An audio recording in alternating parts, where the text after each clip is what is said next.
The thoughts, views, and opinions expressed by this podcast, as well as its hosts, are for entertainment purposes only.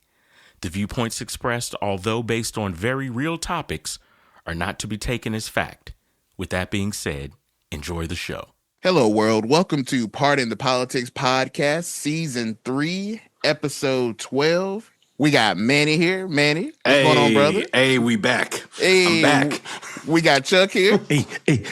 Really? Yes, sir. The boys are back. And before we begin, we got to give a shout out to ourselves. This is the 75th episode of Pardon the Politics. Hand claps. Cheers. Cheers. As a good old gospel song said, millions didn't make it, but we were the one that did. One of the ones who did. Shout out to you, brothers. I hope you're doing well on this fine day of recording. To our listeners, welcome to another episode. How we feeling? Everybody good? I mean, Listen, go ahead, man. You look, you about to have a Manny rant. Look, man, this gas getting on my nerves, man. It's getting on my nerves real bad. You killing them vibes already, man. God, sorry, look. There were two options. Bring us down. There was two options that I was going to take. Either I was going to talk about gas prices, or I was going to talk about how Mark Robinson got on that podcast during the middle of March Madness and talking about how he's a fan. I pray he gets the help he needs. But don't no one care, Mark. Don't no one care. I don't. Especially not in North Carolina. Bruh, like, okay, you watch porn. Bruh, the issue wasn't the porn. I won't say it's North Carolina. That was part of the issue. But the other part was the crazy Nazi stuff on top of your crazy platform. And on top of you don't really know what you're doing, you just loud. But anyways, you know my favorite part of that though? My favorite part of that was I was trying to protect people, and amongst them, Donald Trump. Right. Where is the protection for your? Never mind. Nope. We're not going there. Trump left you out there high and dry. You told me I was trying to protect the president. Right. I don't want you to admit anything about what we already knew. How about you settle them allegations about you and your sister-in-law? You ain't mentioned that. See, I was. Look, we gonna go there. Let him lie. No, I was gonna let it ride, but he ain't say nothing about that. And it would have been nice to see him maybe have the support of his wife. But hey, Mark, whatever you're struggling with, hey, bro. I hope you find the Lord in your struggle, because he is a listening ear to all who believe in Him. Well, let me get the vibes back up. Let me get the vibes back up, because Manny was. Hey, you know what, barely got off the ground. Manny was that dude. You go in the party and you fresh and you looking good. You know you about to have a good time. Mm-hmm. And Manny come by and step on your foot. Bruh, scuff the mess out your forces. Yep. Just throw your whole vibe off. Like, Manny, Jesus like, hey, bruh, 75, how y'all? Man, these gas prices. We all know the gas prices is trash, brother. Let's at least start jovial. That's that grandparent that you already know when you go in the house, they go start complaining. So you like, brother, do I gotta go over there? That's the last stop of the day. You already know they gonna take your whole vibe, man. Well, speaking of vibes, we had an interesting hearing that took place this week that had some very interesting vibes that took place, and that was good old Markwayne Mullin, Senator Markwayne Mullin, who is Trump's Department of Homeland Security pick for the head of the department. And man, it was quite interesting. So to start this topic off, I'm gonna ask you, Manny, what stood out to you most from this hearing that we had with good old Mark? That Brother Rand said it's up and it's stuck. Hey, and we ain't no not play. Ain't no play here in J8. Brother Rand was ready. Immediately, they barely got through opening pleasantries, and he's like, "So, you had a lot of shit to say about me, and I just want to hear if you willing to run this back." That's how you do it. And he didn't. And he did. Oh, and no. It It was entertaining to watch. And I think the part that got me with that opening with it, and we'll get to everything else that was taught to there, but that opening, he said, I'm going to get on this mic and I'm going to drop a hot 32. Bruh. Facts. and you're going to sit here and listen. And then I want you to respond because I got another 16 for whatever you got to say. He going to freestyle the rebuttal. Oh, man. And the fact, and he kept going to other questions and he's like, yeah, but you remember how you said, he did not let it go. He was hot about that, brother. That was something he had been waiting. And this was the perfect opportunity for me to address it and address you. Oh, you said that? Say it now. Here we are. Say it now. I ain't hear no apology. No. And you know what? To his credit, Markwayne kind of stood 10 toes down. He's like, oh yeah. He's like, look, like, because I'm thinking his head, kind of. Yeah, I think he was like, yes. I'm not trying to walk back what I said, but I do realize there's a game here that I have to play to try to get enough votes. Because quite frankly, I didn't know if he was going to get the votes.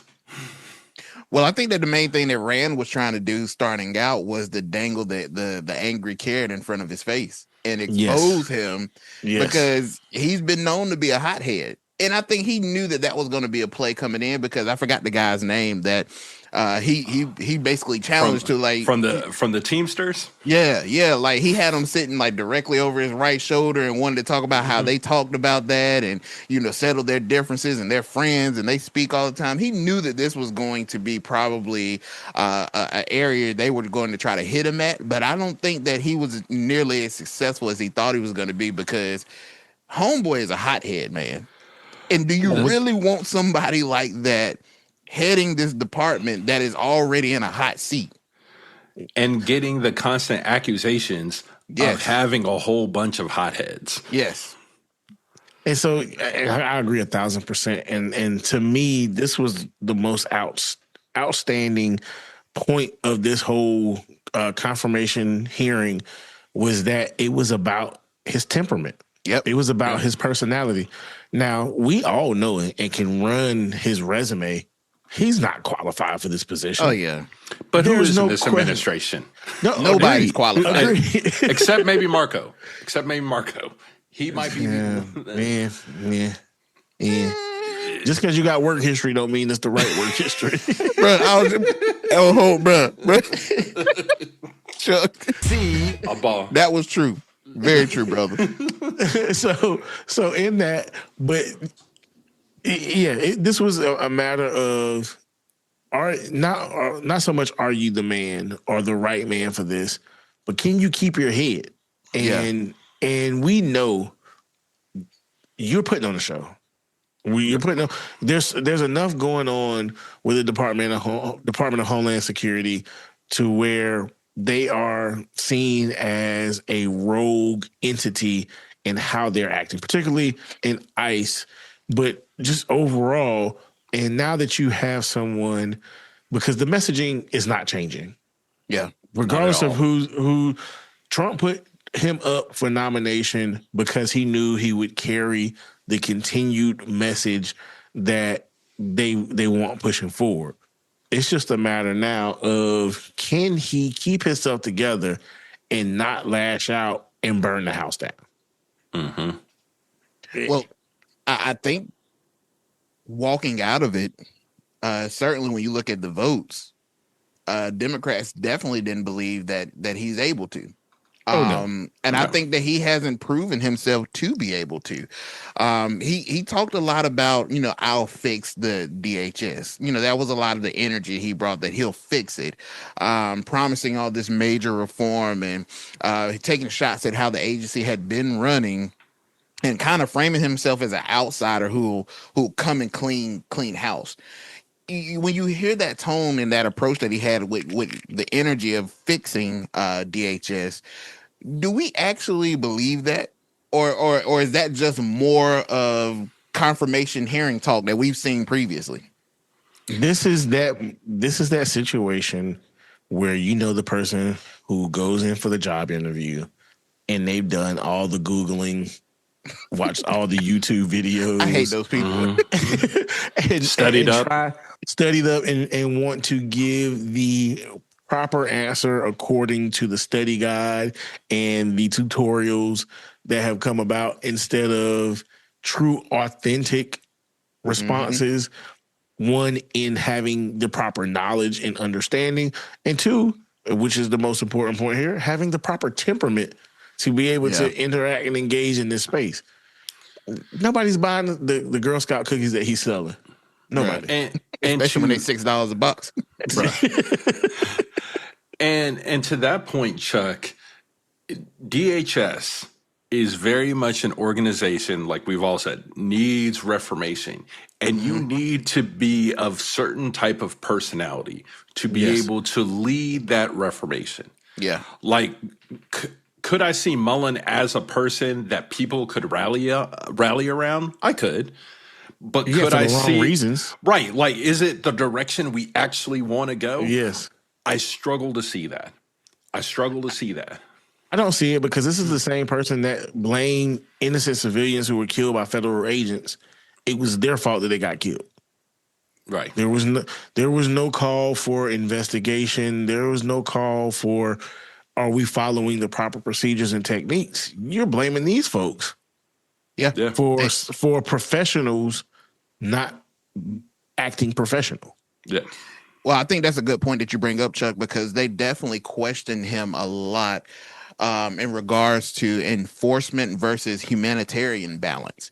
And when you look at, the temperament that he has, or the lack thereof, the temperament to run this department, and the scrutiny that this department has had previously in the months prior with what has happened, how can you look at a person like Markwayne Mullin and say that he's able to do the enforcement side of what DHS needs, but also the humanitarian balance that we've seen lacking? I mean, they asked him about I forgot, maybe it was Alex Preddy. I can't remember, but they were talking about how he was deemed like a domestic terrorist.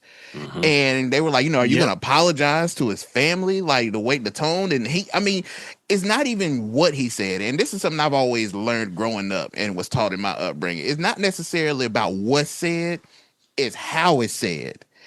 And almost when they asked him that, it was almost this like darkness, like, well, I'll just wait until the investigation and see but if I'm wrong, I'll apologize then. Like, yeah. But and to that point, he's also one that wants to keep the hardline rhetoric of immigration. Like, we're not changing the show. We might put somebody different. Perfect example. The Temptations. They still the Temptations. They had different group members, but they were still the Temptations. Still Temptations. You're right. And that's what it is. You're still singing the same song. You just got a different band member now. And I think we're focused a lot on the ICE component of it, and it is a very large portion. But this man is also over the Coast Guard. He's over TSA. He's over FEMA. Like, do you have FEMA is the stepchild of DHS anyway. Unfortunately, it shouldn't even be that way. But you're right, Chuck. But people in North Carolina still ain't got their money. Georgia, Florida, South Carolina, Florida, poor people. And it's Hawaii. Like, are you knowledgeable enough? Will you put the right people in the correct places? We are less than 10 weeks away from hurricane season. Is FEMA in any type of position to be ready to deal with this? Here's the easy answer. I was about to say. we know this answer. No and no are your choices. Those are the only two choices? Only two choices you got, bro. I got a third one for you. Okay, here we go. Absolutely not. There. So it's like, we're not just asking him to take over ICE. You also have to head up these other organizations, cyber and infrastructure security. Yeah. Like, it'll be interesting. There's with so much going around, because remember, Department of Homeland Security currently has no money. They can't. Yeah. ICE is on. Well, ICE is only still being able to function right now because of the big, beautiful bill gave them a little slush fund that they can play around with. But what are you going to do? What is your rescue plan for the agency? Well, I think that's. Go ahead, G. What I was going to say to that point, they don't have the funds to do what's needed. Are you putting someone in place that Congress trusts to be able to do the right things with whatever funds they do approve? Because we've seen it before where, what Chuck said earlier, same program, just a different person in the driver's seat, but it's still going to be the same program. Is there not going to be this misuse of funds when it comes to him running to the department, not understanding, what needs to be done? Is there somebody is he really someone that Congress trusts to go in there and say, okay, look, we'll pass this amount of money, this bill, to fund DHS, and it will be functioning and running appropriately? I don't think he is. Yeah, and that's exactly what I was going to say. Manny, you make accurate, beautiful points. But if we had someone competent, they would be worthwhile points to question. Very correct. I think they already know he does not have the capacity to fully function, and he'll be relying on the subordinates. But what Homeland Security has come to, although we know there's other entities up under this umbrella, is the ICE enforcement, and it has forced them to be at the forefront and given such a negative tone to what Department of Homeland Security is. We can go back to the formation of Homeland Security, because it hasn't. Hey, newsflash, everybody! It's less than 30 years old of a department. Post 9/11, post 9/11 construct. Yes. So in that. I can't remember who said it earlier. We don't know who has the credentials. It's not many in this administration who has the credentials and the wherewithal to run this, but they don't trust him. Yep.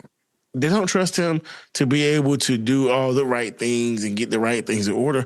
But here's the number one problem, and they did not speak in it. Nobody's saying it. Who's his boss? Regardless if they had the right person in there or someone that they felt had the potential to do the right things, who's calling the shots? The question that I feel like he needs to be asked, and I already know the answer to, are you prepared to say no to your boss? That's a big one. That's a big one. Surprisingly, I don't think anybody asked him, right? Not that I recall. I don't recall seeing anybody ask, but you're 100% right. Well, one thing that we've seen different from this administration versus the first administration with Trump is there were people that we knew would say no. They were there to do their job in the legal capacity that they were confirmed to do. We don't have that in this term. Nope. So when they asked him questions like ICE agents going to polling sites, which is to me is intimidation. I don't care what you call it. Absolutely. It's intimidation. Facts. He couldn't give a clear answer. All he said was, "Well, sir, if there's a purpose for ICE to be there, then they'll be there. But what if the purpose is to intimidate?" then they're on the purpose they're supposed to be there. What if the purpose is against the law? Bingo. Bingo. We have a winner, ladies and gentlemen. We have a winner. But we've seen, and we'll bring it up later in the episode, but Manny, you've already alluded to it, I believe. Trump is using ICE almost as his personal police, his shadow militia. Yeah, to do his bidding, and we're yet again about to confirm and put a person in that position that's just going to be even more hardcore of a Trump head than Kristi Noem was. And you know what was very interesting about the fact that his name is Markwayne, and folks have have the audacity to question the names of black kids. And is this the equivalent? It's you took two first names and said, "Nah, we don't want to give them middle names." Is this the equivalent of LaDasha? It's definitely equivalent to LaDasha. Definitely the equivalent. But what was very telling, although not spoken, is his interaction and relationship with other senators. Yes, we had the clash with Rand Paul, but he's not well liked in that circle, and it's not even about being the popular kid and everybody being your friend, but people feel like you are very crass and disrespectful individual. They don't want to be bothered with you. Well, I don't think it's a matter of his likeness that stands out nearly as much of the fact that he's just not respected by his colleagues. And I mean, you're not going to be liked in some capacity, but there's a lack of respect for him as a senator.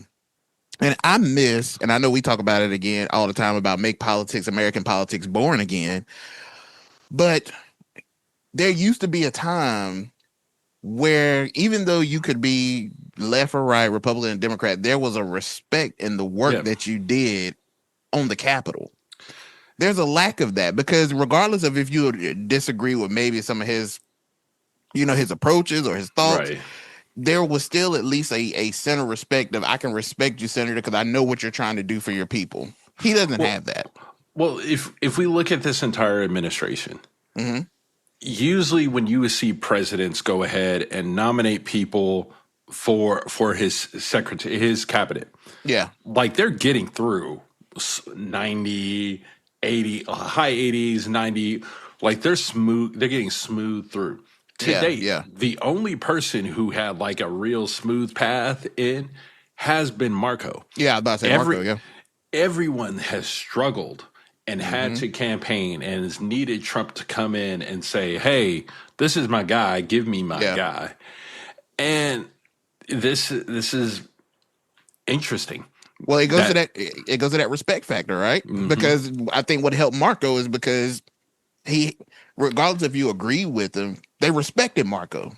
Right? He was respected, and they felt as though he was competent enough to do the job. The original job that he was assigned.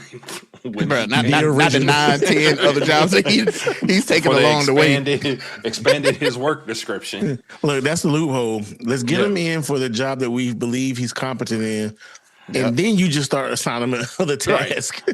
Bruh, Marco, that resume, that might be 15 pages long. Right. Boy. Now, I think the one thing that'll be interesting, there's been this whole thing with Mullin and this like classified trip under oath. Bro, what is that? The fact that he came out and said it was classified, and then Senator Langford came out and said, not really. It wasn't classified. There was an NDA, but it wasn't classified. Yeah. And like, if you as a senator, you as a person who will have clearance, don't understand the meanings of words and having a NDA versus something being classified, those are two farly different things. Very different. And if you're struggling with that, what else are you going to struggle with through this? When the Coast Guard brings you something that is classified, how are you going to handle it? When the Secret Service brings you something, how are you going to handle it? My brother Manny. I know. We have how many instances of classified information being leaked through group messages or discussed in open public at restaurants? Oh, see, I wasn't even going that route. I was going to go, how many classified secrets are we getting via Truth Social Post? Or Truth Social Post? The list goes on and on. So, NDA, classified, nobody's supposed to know. At least he's holding it in. Right. That's true. That's true. I mean, Now, they're saying the trip was legitimately authorized, but authorization and, again, classification are two different things. I guess the thing I'm getting confused on about this trip is what capacity would he have been operating in the first place? My understanding, it had to do with some type of whistleblower thing. That's what's being rumored. I don't know. Something tells me Congress Steven Seagal to go over there to stop. The figure, Steven Seagal be everywhere, bro. Everywhere. He be everywhere. Markwayne talk about he done smell war and all this stuff. Like, only person I know that has done that just on a regular basis is Steven Seagal.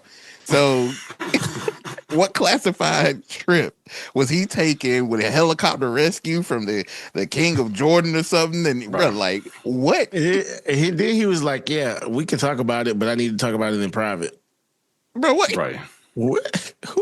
What CIA operative are you? Bro, that's what he kept talking about. Like, hey, come over here. I'll tell you. About. Because again, if you understood the difference between classified and non-disclosure, you would know that, hey, come over here and I'll tell you is probably in violation of the damn sure at least one, probably both. Probably both. And they kept pressing him about it. It was funny because he was like, you sent me a letter and it said that I didn't have to talk about anything that was classified. And they were like, okay, yeah, I get that. But what was the nature of this trip? They were not letting that go.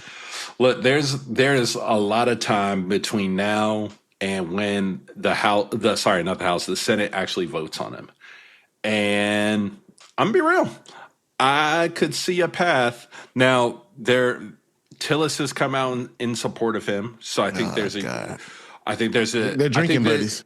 Yeah, I think he will get to 51 votes somehow? Yes. Do I think that they'll need the help of JD to make it happen? I actually don't. I think they will be able to get over the hump without JD having to show up to work to vote, but it's going to be tight. Pause. I'm about to say, yeah. Well, we wouldn't even have to worry about it getting to the Senate if it won't for that bastard Fetterman. But he was the only Democrat to break ranks, if I'm not mistaken, correct? That is my understanding. Yeah, it's almost like they flip flop. Let me go. I know Brother Rand didn't vote for him. Yeah. Oh yeah. Rand. They basically they swapped seats. Fetterman went yes, Rand Paul went no. But I knew Fetterman was going to vote for him when I saw them both show up in the elevator and Fetterman looking all smiling and stuff. I'm just they say hindsight is 2020, boy. We know correction for that. But we'll talk about another. We'll talk. Yeah, hindsight is 2020 when you put corrective lenses on it. But it is. Fetterman, I'm telling you, Mullins and Fetterman knocked out a case of Natty Lights the night before. Yep, without not question. Natty Light. They either Natties or a Bush or Bush Light, right? Maybe a Keystone or Keystone. They definitely some Keystone. Depending on how stressful the work week is, they might get the Milwaukee's best. Now, one thing I think everyone can look forward to when this comes to vote, something tells me Brother Rand ain't done yet. Because the part that got me the most is when they were going back and forth, and Rand said, "Let's run the video." I said, "This man done made a highlight. Roll that beautiful bean footage. Roll the tape." When Rand was like, "Did you say it? Did you say it? Did you say it? Roll the tape."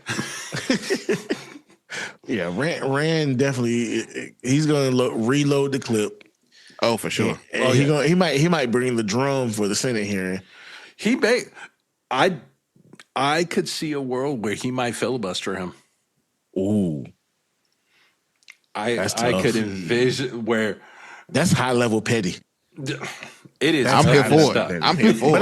But I'm here for it because you sat there and cheered me being attacked unprovoked. If we talk about political violence, this is a situation the epitome of political violence. I did nothing to this individual. You snuck me from behind. Yep. I lost a part of my lung, went through months of rehabilitation, and essentially you sat over and was like, ha, that's what you get. What? Ran better than me. The look on Mullin's face when he said, I didn't say I approved it. I said I understood it. I said, oh, bro, that's even worse. That'd have been worse. I'd have come over the table. Well, that Windsor knot on that tie would have been coming loose, and that jacket would have been coming off. Ain't no Bernie Sanders to stop us now. Oh, no, ain't no Bernie here. Well, Bernie won't stop in that first incident. He was just... Bernie can't stop that. Bernie can't stop that cold air every time he outside with them thick mittens he keep wearing. Bernie ain't stopping nothing. But going back to that, that's how I knew in that first one it was all for show. Because if two people really wanted to fight, and Markwayne, you got this this MMA record, you let Bernie Sanders hold you down? Who are you fighting in these MMA fights? The teams that was like, we can take it outside. Yeah, we ain't got to do this on the chamber floor. Let's take it outside. We have some respect. It could be something.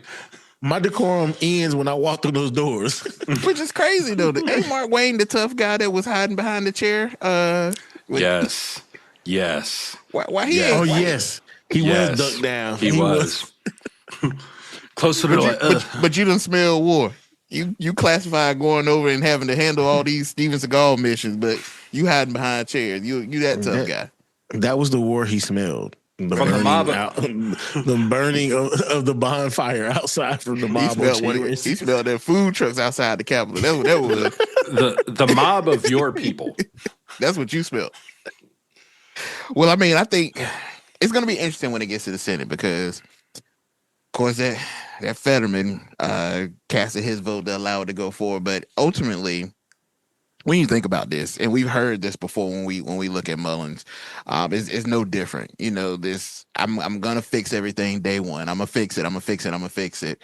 But we can look at multiple positions within this administration that we've had that same promise, and it turns into 365 days real quick, and it's still an issue. I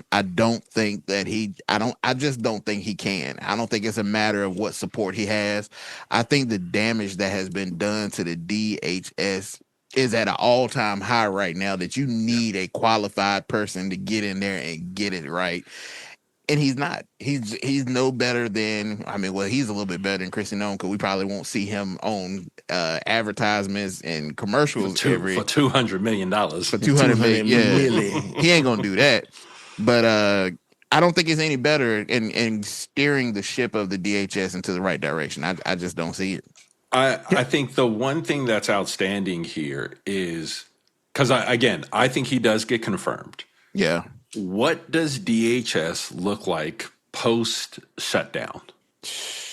Because I think we're in the 36th, 37th day of the shutdown at the time of recording. At this point, they could start carving off agencies from DHS and start sending them back to their original places or different places. So what DHS Markwayne is leading could look vastly different than what we understand as the Department of Homeland Security today. Okay. I'm about to take us left for a second. Okay. Let me put my signal light on. Let me buckle up, make sure my tray is in the upright position. First and foremost, we have to stop calling him an MMA fighter. Yeah. I just looked this up, man. He 3-0, man. This fool got 3 fights. Well, claim of 5, officially 3-0. 3 of those fights or 2 of them are against the same individual. If so you don't, his drink, but you beat the same person twice. The same person twice. I mean, we're gonna call him an MMA fighter, then we're gonna have to acknowledge Paul as a professional boxer. Exactly. And I'm not doing it. I'm definitely not doing that. Mm-hmm. Now, what I will call him is a plumber. Oh, for sure. I'll call you.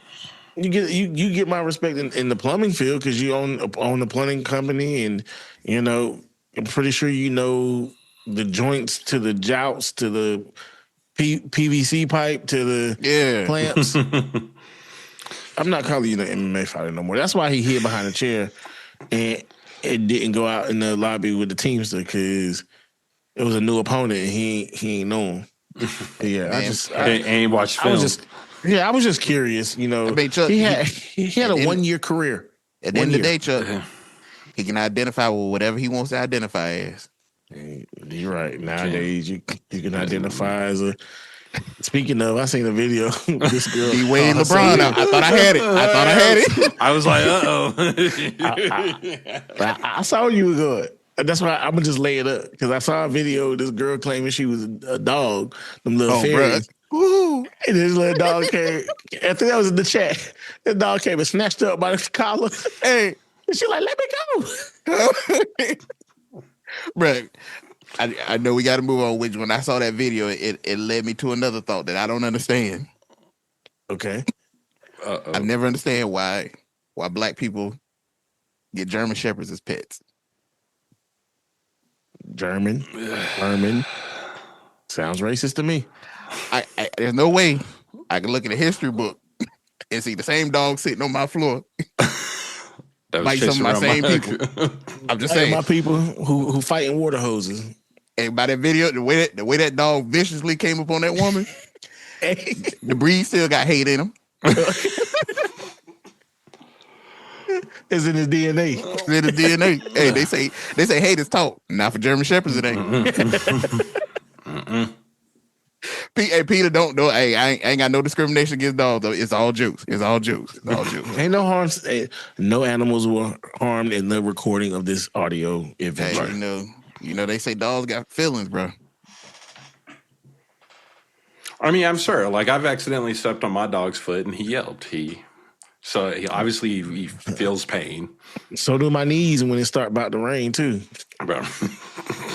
That little pressure front but we can't get no weather forecast off that. Bro, thank you. At any rate, but whatever Markwayne decides to identify as an MMA fighter, we just gotta we'll respect it and we'll allow it for the meantime. But you got to get a couple of more fights up under your belt, Martin. You can't fight your drinking buddy. That ain't how that works. Well, moving on. Good luck, Mark. Don't know how the Senate is. And Brother Rand, if you're listening to this podcast, by all means, you are welcome to be as petty as your heart desires. Bruh. We support you wholeheartedly. It is clearly up and it's stuck. And I am excited to watch how this plays out. Yes, sir. He said it on Twitter that anyone who cheers on political violence is not qualified to lead a federal agency. He clearly cheered on political violence. He cowered when political violence came to his front door, his office door. And to not have the empathy to realize that your words carry pain in an agency that is constantly delivering pain to its constituents now. Message. Figure it out. And to be led an answer to a person who does the exact same thing or is not the biggest champion for this type of activity. So we'll see.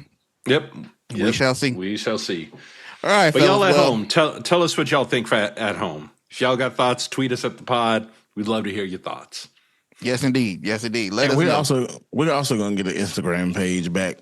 Eventually. Man, listen. Now, Markwayne, whichever Wayne, Mark, Bruce Wayne, whoever, if you can help the boys get their pod, get the pod back on IG. Let us know. Oh, I got a challenge for you, Manny. For you. Here we go. If Mark Robinson help us get a page back on IG, no. Would you at least? No. Man said, under no terms or conditions. No. Absolutely not. I was just going to say, speak to the man. No. Mark can't help us get nothing back on social. He can't get off the wrong site. Go sign the boys up for the wrong site. Bruh. And then we were out here trying to protect ourselves. Bruh. I'm still going to say nude Africa is a wild sight to be on. That's how I know you got an addiction. That's how I know you sick. In 2026, that's where you went? That's wild, man. That's wild. Hey, he went on them back pages. But all you gotta do is go on Twitter. It's streaming on your feed. But prayers you find the help that you need. But just know that help is likely not coming from the boys here at the pod. Well, brother Markwayne and brother Mark Robinson, y'all get y'all good luck. That's all I'm gonna say. Good luck. Good luck. Well, we'll stay right in Washington on our next segment, and there's a major move that's happening as we slowly are approaching election time again, and that is the SAVE Act. This thing is starting to catch steam, and Trump is pushing for this to get passed as swiftly and as quickly as possible. In this past week, I don't know if you guys have heard, but there was some hot mic that was caught with Mike Johnson saying a few things about the bill. But before we begin, I wanted to kind of give a breakdown of the bill in a simple way, so hopefully our listeners kind of are aware of what we're talking about. But basically, in the SAVE Act, it requires documented proof of citizenship. And for that, birth certificate, passports, etc. But the concern is that it targets non-citizen voting, which has been a big thing when it comes to voters and turning out at the polls. But I believe it, and correct me if I'm wrong, it only applies specifically to federal elections, correct?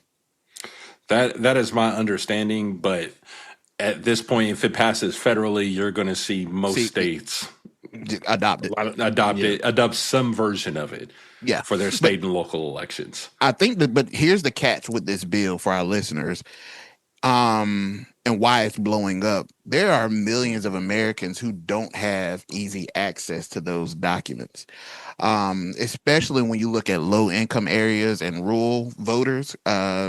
A lot of them don't have that access to that documentation or don't have it readily available. Even when you think of married women or others with name changes, they could run into issues when it comes down to the SAVE Act. So let me ask you guys, and I'll throw it to Chuck to answer first. Does this feel like a common sense security when it comes to the election, or are they creating a new barrier to vote? First and foremost, they continue. This is another barrier to vote, without question. The proponents of this will say and claim that this is stronger election security. We are protecting the sanctity of our voting by preventing voter fraud. The numbers say voting fraud is very minuscule. Does it happen? Yes.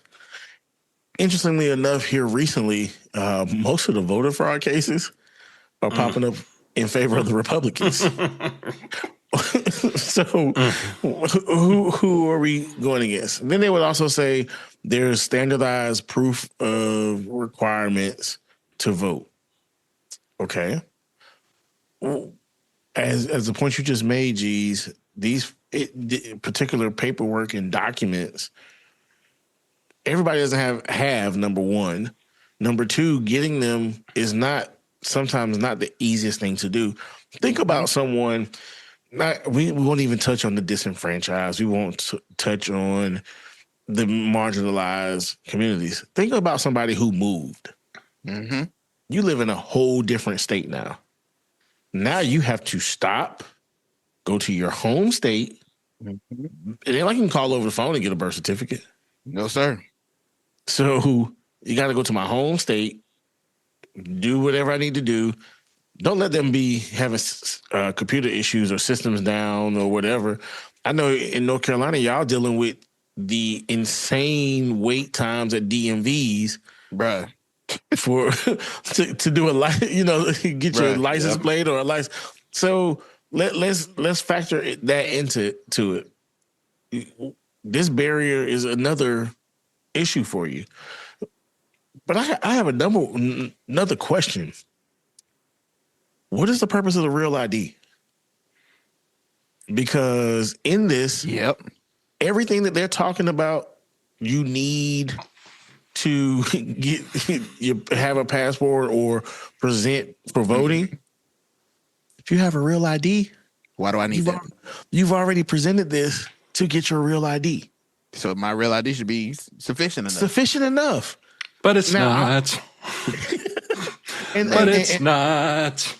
And understand, I am not the biggest proponent of the real ID, but if you have it in place and it's established, you have to have it to fly. You have to have it to do, this, that, the third, and people have gone through the rigors of getting it.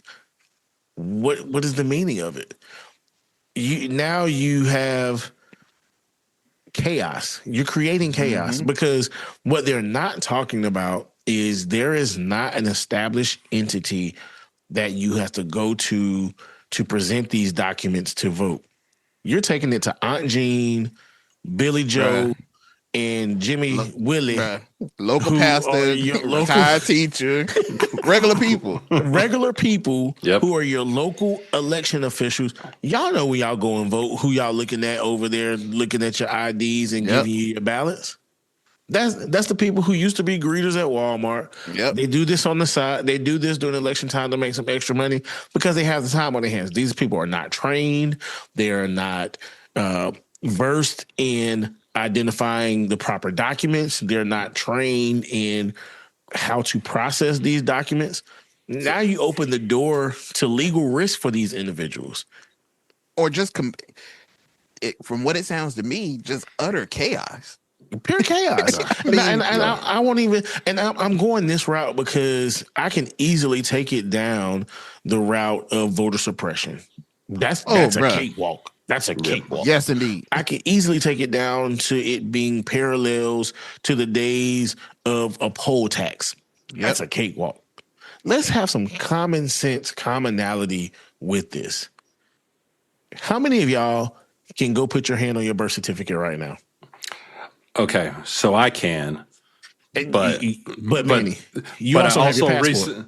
I also have my passport, and I also recently just got the real ID from North Carolina. I ain't getting that real ID because as much money as I spent to expedite my passport, now y'all gonna get this passport. You're gonna get it. The bind on this passport book, I need it to be broken in, bro. It's gonna get folded before I get that real ID. No, sir, not doing it. Not doing it.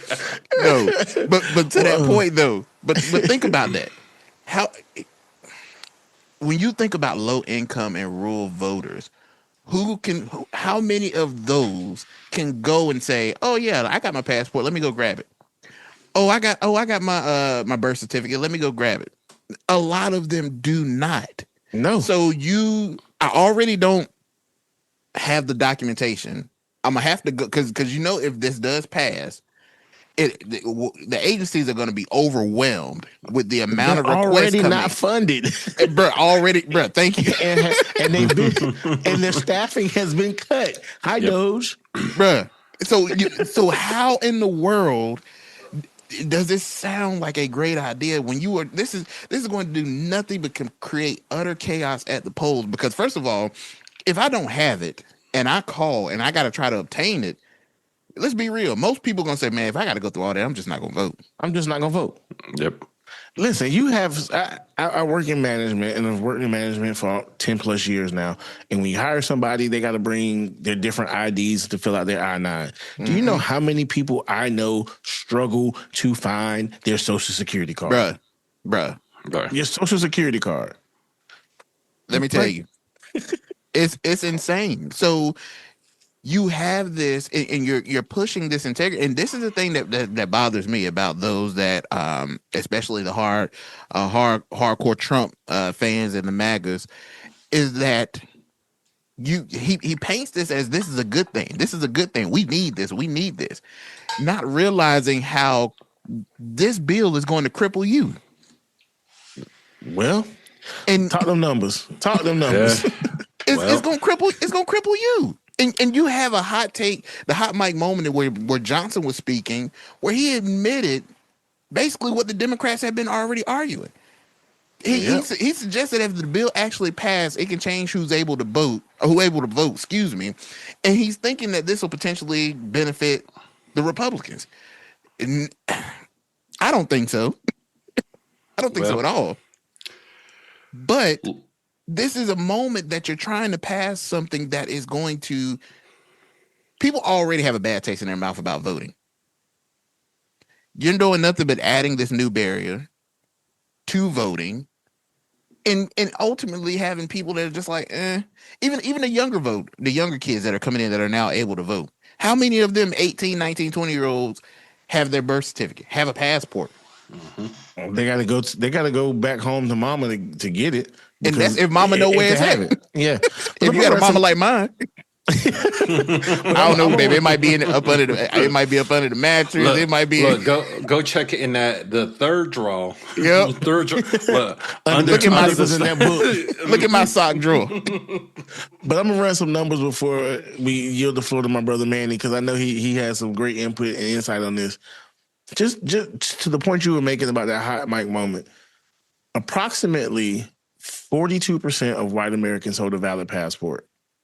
This is a lower rate than Hispanics at 55% in some studies, and Black Americans at 47% in some studies. And if you really break it down, like you said earlier, less than half of the U.S. population, roughly 170 million active passports are in circulation as of 2025. Jeez. So go ahead and dilute your numbers. Go ahead and cut it down. Go ahead. You stepping on your work. Man. Big time. To add on to the numbers that Chuck went through, because I was queuing them up too. So if on top of that, Americans without accessible citizens documents, so that's no passport and no access to a certified birth certificate that costs money to get. Yes, sir. About 21 million. There's 2.6 million, according to the Brennan Center for Justice, 2.6 million people that have no type of government-issued ID. If we bring it back to North Carolina, 56% of the state would need to locate their birth certificate plus their driver's license to make this happen. Good day. Voter ID is such an interesting monster because if you look at the polling, it is the most one-sided. I won't say it's the most one-sided, but it is a highly one-sided thing. Pew Research did a poll back in 2025 where about 83% of U.S. adults favor requiring photo ID to vote. Harvard did a poll, found 81%. And then if you look at the crosstabs with that, about 79% of independents were okay with it and 70% of Democrats. So if you look at voter ID, and I think it's key to let's also talk about how these questions are asked. Every poll asks about voter ID and concept. The devil is always in the details here. Mm-hmm. And I thought the devil was in a red dress. Well, the devil also went down in Georgia. So the devil a busy man. And the devil wears Prada. Yep. So it's so I've had a lot of conversations about voter ID in North Carolina, and the pushback that I hear is based on some of the arguments that they've heard is like, don't you think it's kind of a racist take? And Democrats argue about voter ID wrong all the time because a lot of them, from my standpoint, is given from a white savior complex of like, oh, these black people aren't smart enough to get. That's how some of these arguments are made. And they sound horrible, and it does not help the situation. When I've talked about it with people, they're like, man, don't you think people should show ID to vote? Yeah, sure, whatever, okay. Perfectly fine with it. But let's not be blind to the fact that we are adding a barrier to somebody and them having the ability to vote. Mm-hmm. Hey, and man, I need you to do me a favor real quick. I'm sorry. Sorry. What you need? I need you to pull up. You can finish your point, but I need you to pull up the electoral map for this past election, this past general election, presidential election. Because after you make your point, we're going to have a serve volley session to prove.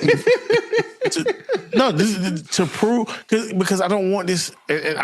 I feel your point about this white savior complex, and it tries to minimize the intellect of minorities when the numbers just showed you minorities have a higher percentage than whites.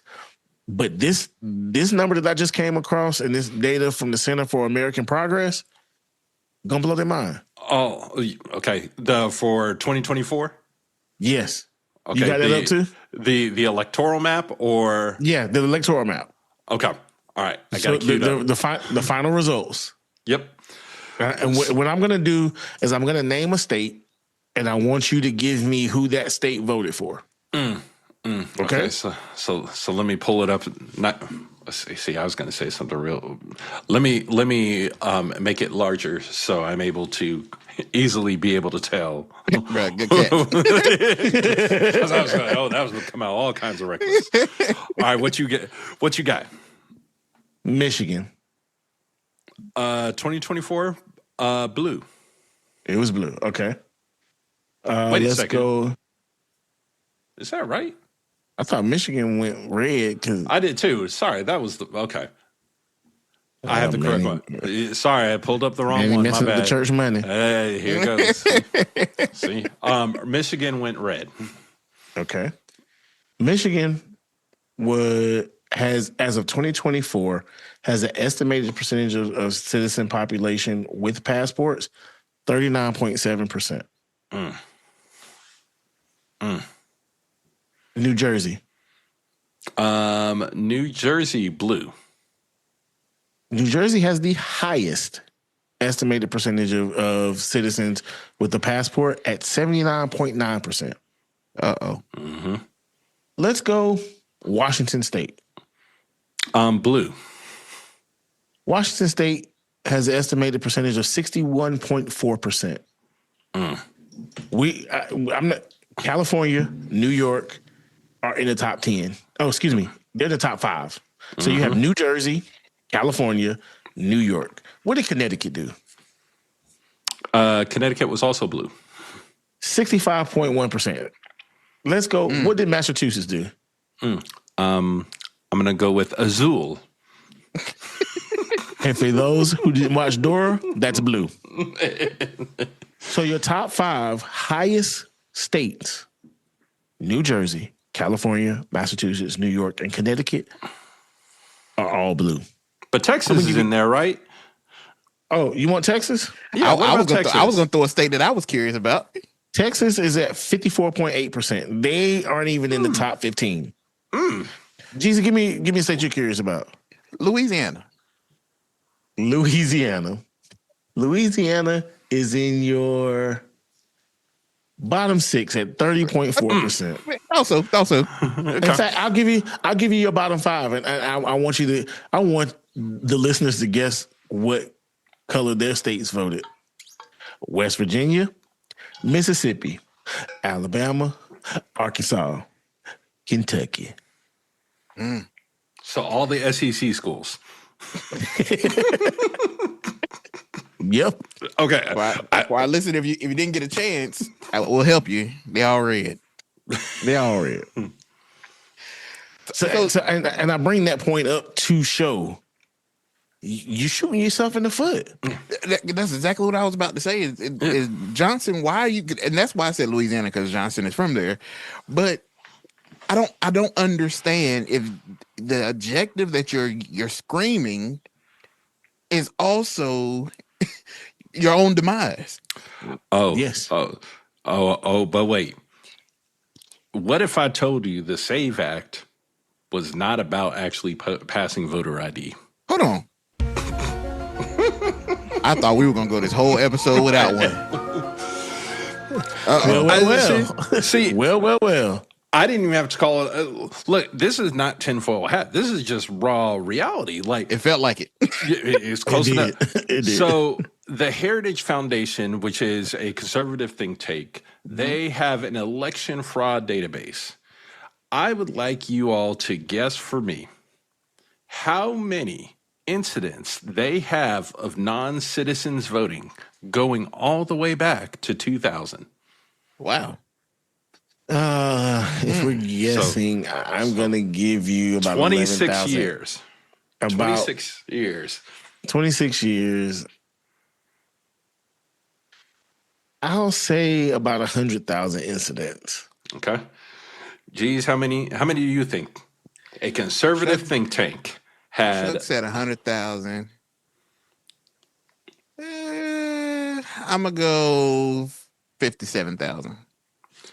Y'all are both horribly, horribly wrong.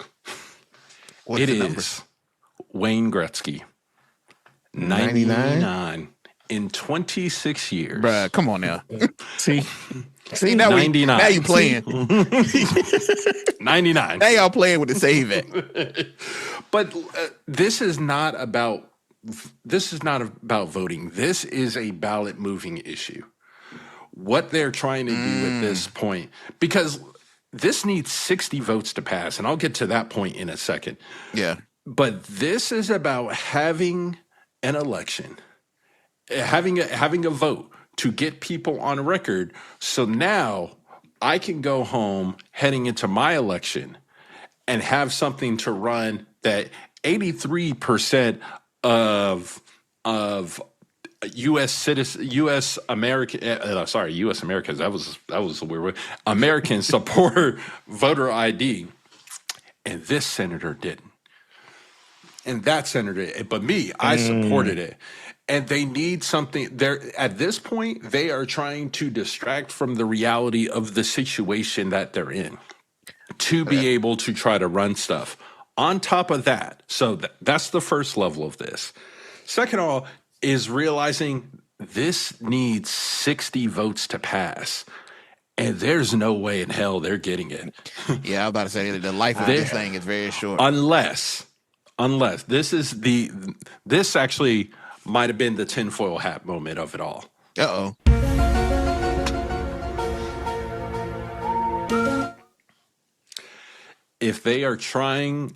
Because there is so much public support for quote unquote voter ID, they are going to try to eliminate the filibuster on an issue that all Americans support, quote unquote, to get rid of the filibuster. So this only now needs 51 votes to pass.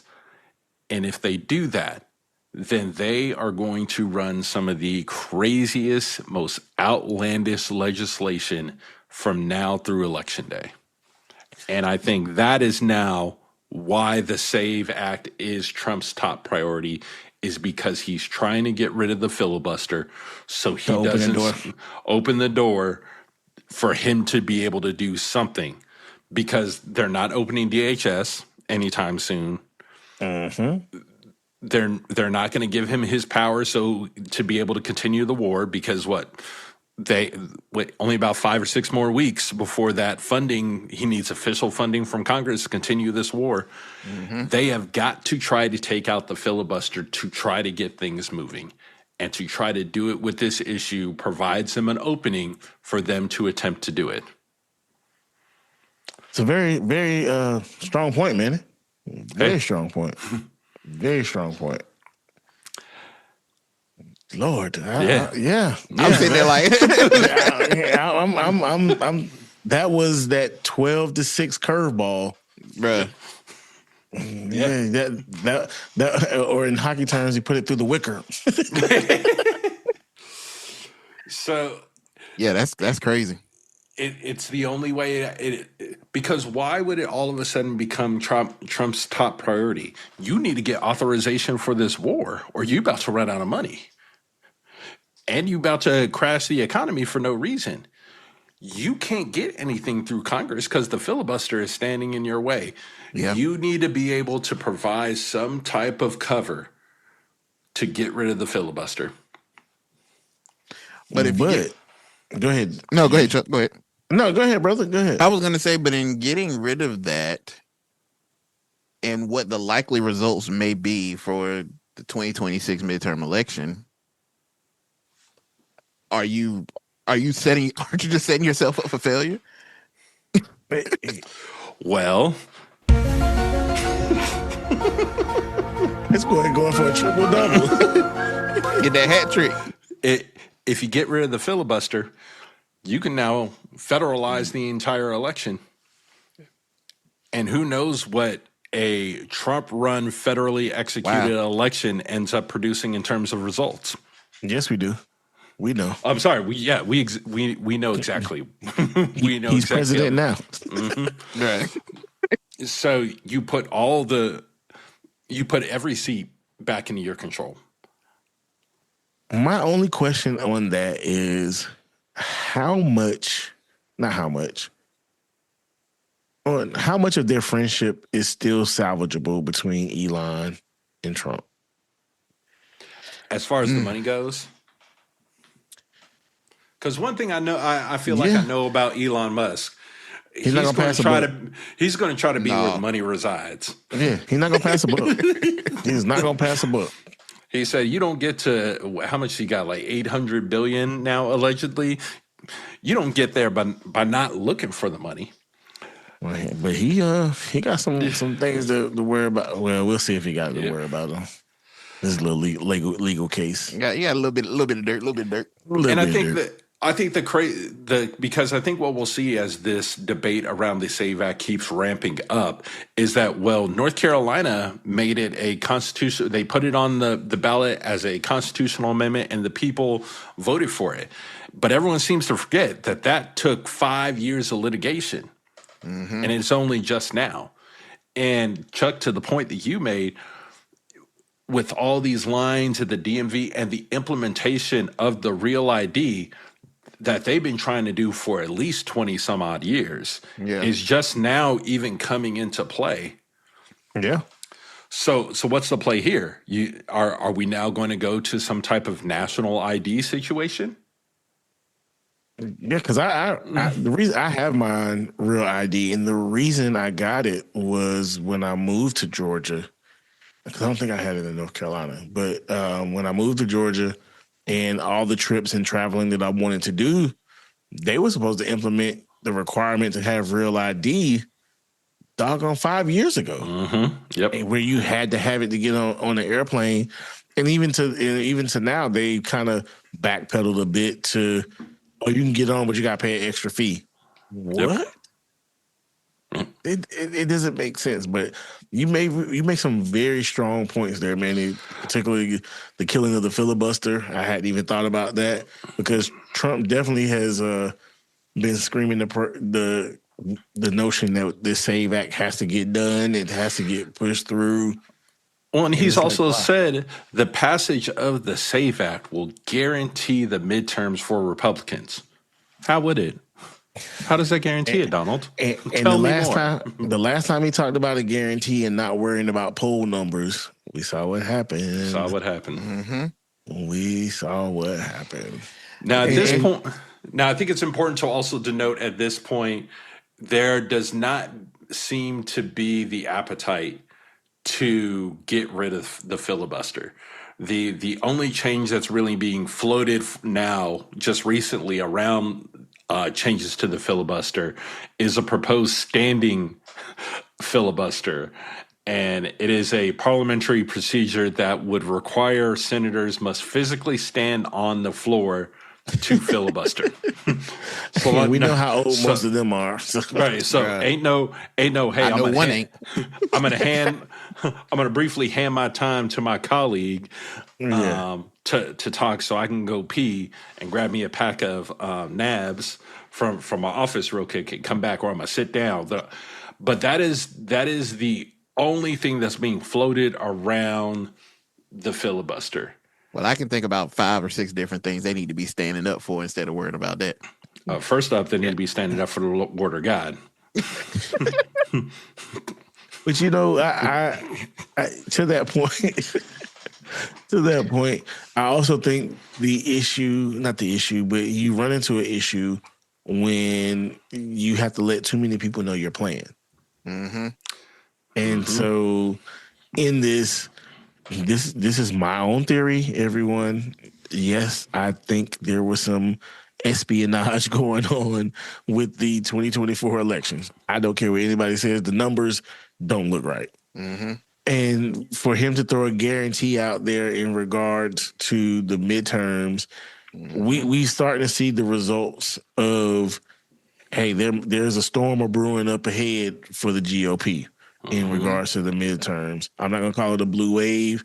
Last time they called it a blue wave, it was just a tidal pool of water that was blue. It was tidal car wash. The blue cannonball. Yeah. So in that, I'm definitely, but there are signs that there could be massive changes. But for him to get people on board, he's going to have to open up his mouth and say, hey, this is my plan. And then you start doing that, we start causing. If we start seeing that boy Elon start coming back around. I think he's already started. Yep. I think he's already started to do that because, again, back to my theory, Congresswoman Anna Luna out of Florida, she called the SAVE Act the only way to resolve the DHS funding dispute. It's the only way. Why would that be the only way? Why would that be the only way? So, but ultimately, as it stands right now, ain't no way they're getting to 60. Yeah. Zero chance they're getting to 60. So, how are you going to make this happen? Either you just want it, treachery, right? Either you just want it as campaign fodder, or you're getting ready to try to do a major structural upheaval across the system that is going to cause a level of whiplash from now till forever, because after we get rid of the filibuster, it's not coming back. Yep. Because as soon as and I'm against doing this no matter who's in office. Yeah. The Senate was forced to be a body where there had to be some level of agreement or bipartisan working. That's why it's always worked as the upper chamber. Now, if we're going to simple majority out of the office, we nerf. It becomes an extended version of the House. Yeah, once you open that door, You can't put the genie back in the bottle. let me tell you, you can't. So not even if you're Britney Spears. Ain't that a genie in the bottle? No, Christina Aguilera. That was Christina Aguilera. Same difference. Come see, come find. Same difference. Yeah. Once Montana. Look, exactly. Well, it's going to be interesting to see how this plays out, and I think that as we slowly start creeping towards November, the ramping up of this SAVE Act will be on a whole nother level. So we'll see. And as Manny stated, there isn't a current appetite for it as far as the 60 votes, but on this roller coaster ride, anything can happen. And if you're listening to this, tell us what you think the impacts will be in your state.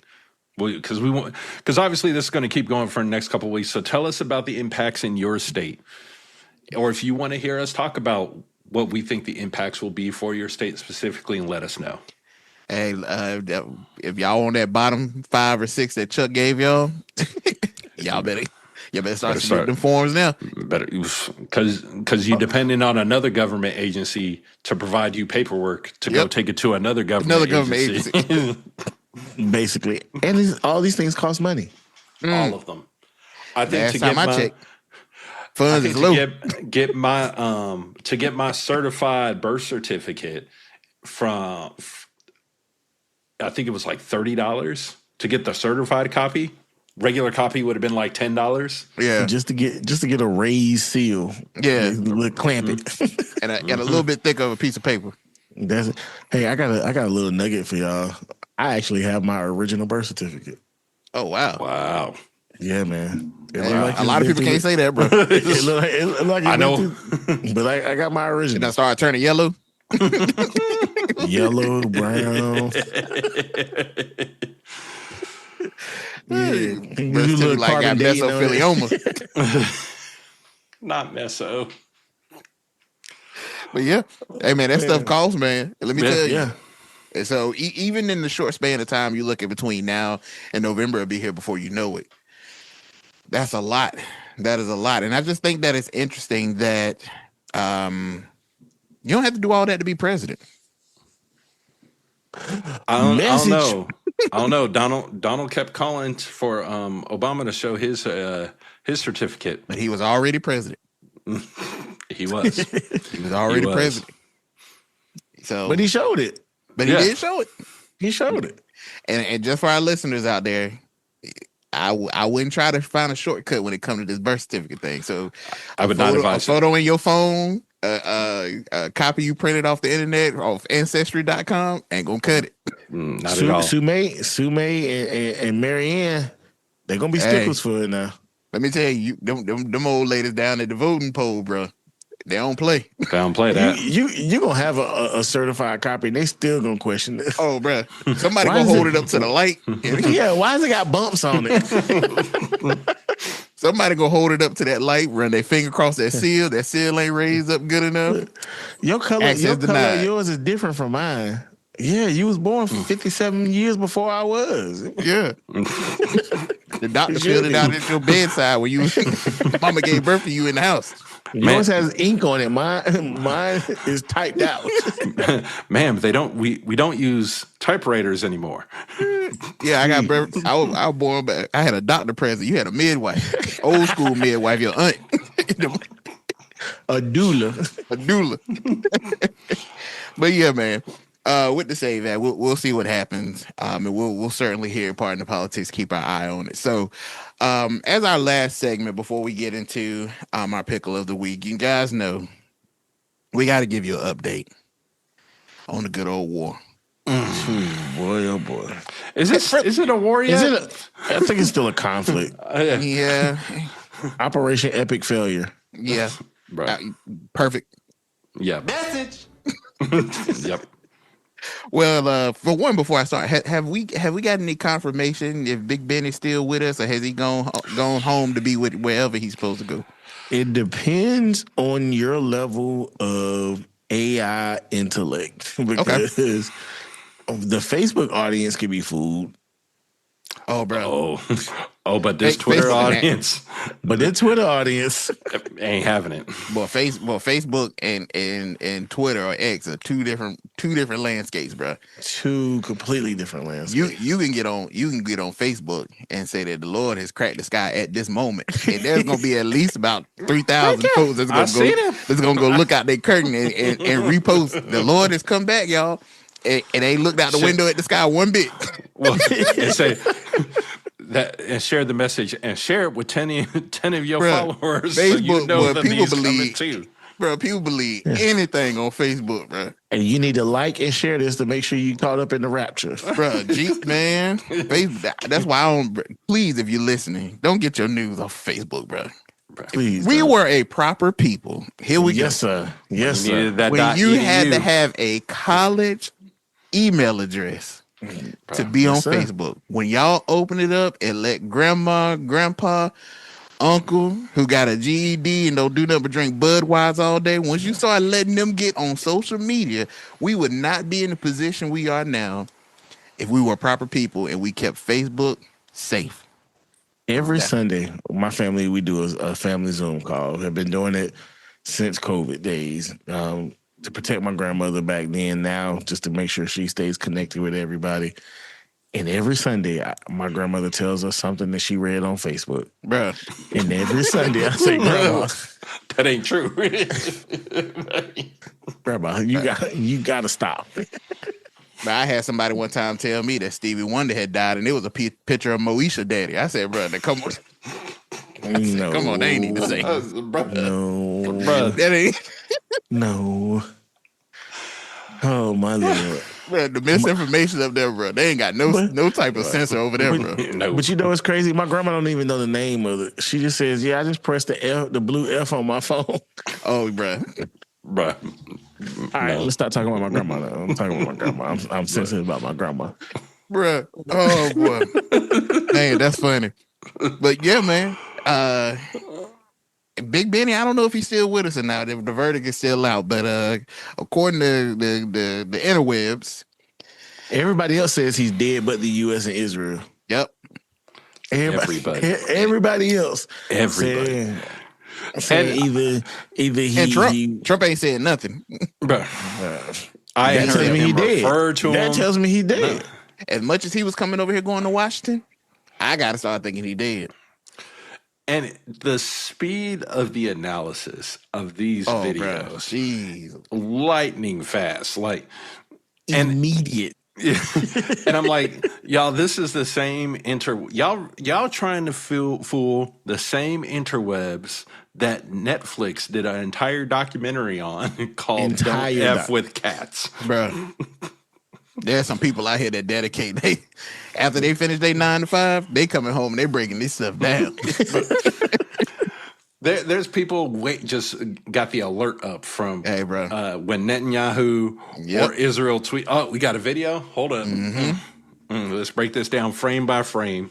No matter how quick you edit, how quick you take off, if it's been up there 5 seconds, somebody done seen it long enough to analyze it. And what's crazy is the videos, especially the early ones, were calls of response to what the internet was saying. Yep. That in itself tells me tell you everything you need to know. Everything you need to know. Oh, you making videos to try to counter the points that we've already said as a response and making it worse. You already lost. Right. You already lost. Well, Big Benny, if you're still with us, we'd love to have you on the pod. You can contact the pod. Come talk to the boys. Yeah, let us. You no, don't come here and make yourself at home. I won't take that pod off. Y'all got it. Look, all you gotta do is just say I'm here, and then that's it. Just roll by the house and blow the horn like my grandma used to say. Let me know you're all right. Just roll by and blow the horn. But when it comes to the war, we got something interesting that's coming up, fellas. Trump has given Iran a 48-hour ultimatum. Which the final countdown. At the release of this episode, I believe that will be the end of the 48-hour ultimatum. But Trump has threatened to obliterate Iran's power plants. The demand is that they reopen the strait. And as we know, the strait controls about 20% of the global oil supply, as well as other things. There was a video I saw this past week where they were talking about it's not even just about the oil. A lot of the sulfur that the farmers in South Africa depend on come through there as well, too. And fertilizer here in the U.S. Yep. So it ain't just about the oil. There's a lot of global implications with the strait. But Iran said 48 hours, you can make it 1 hour. We ain't gotta wait 48. You can make it 48 seconds. You can make it 48 seconds. We don't care. As in the words of King Curtis, we not listening to your rules anymore. we ain't worried about them 48. And this is the thing I understand about Trump. Threats don't work. They don't. No. First of all, who are you? Who are you that you scare people that much? You strike fear in people's hearts so much that, we got to do something in 48 hours or Trump's going to obliterate it. Do what you got to do. Iran standing on business. Business. You see the same thing with the Democrats. If you don't do anything about TSA and the funding, ICE is going into the airports on Monday. Democrats say, okay, and I think what triggered this. Well, lots of things. You could go to Qatar, getting their liquid natural gas lines getting hit. But what I think triggered this whole deadline is when Iran launched that intermediate range ballistic missile at Diego Garcia. I believe when historians will, depending on how this 48-hour thing plays out, historians will look at that attack or attempted attack on Diego Garcia as the scenario where it really started to escalate. And why I say that is Iran has it's been long believed that Iran could only really strike with, I think it's about 2,000 kilometers away from it.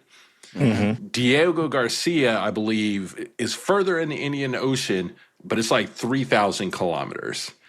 So if Iran was able to get its missile over there, this is another turn that the U.S. was not prepared for.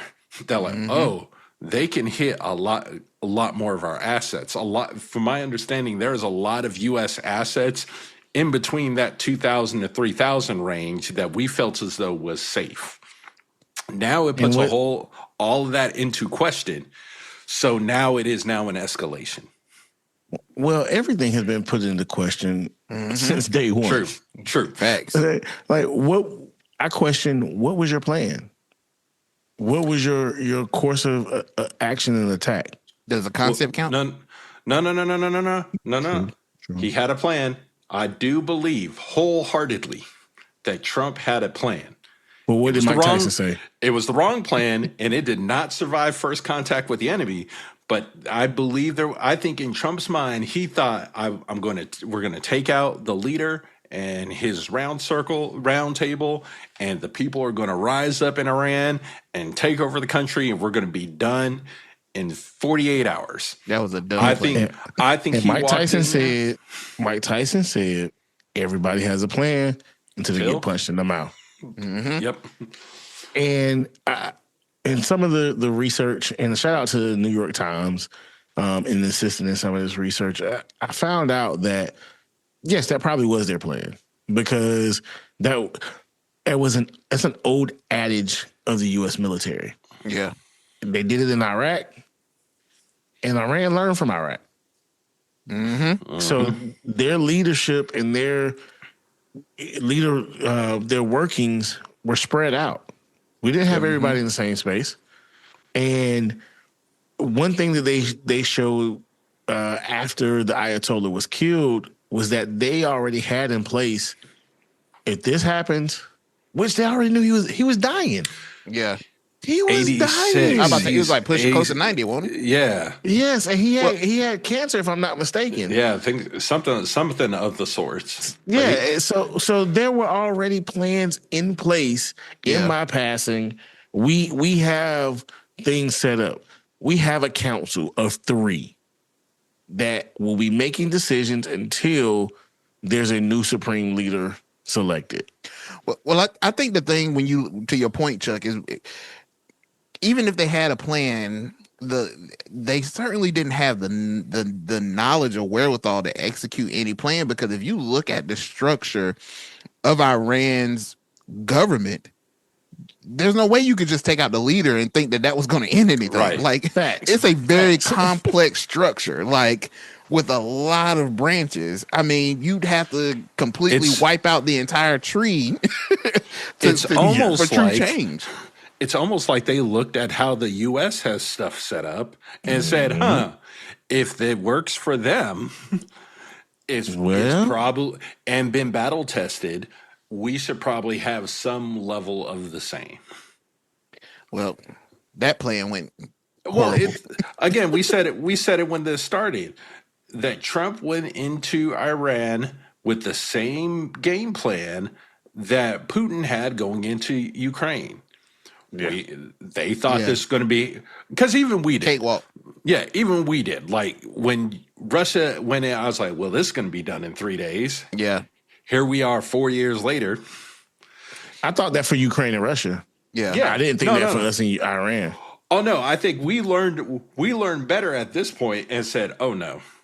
No, I didn't even need that. I told y'all before, when we hit them, when Israel hit them the first time and they shot back and they let that yapper sing that first time, that let me know then, they prepared for whatever's coming next.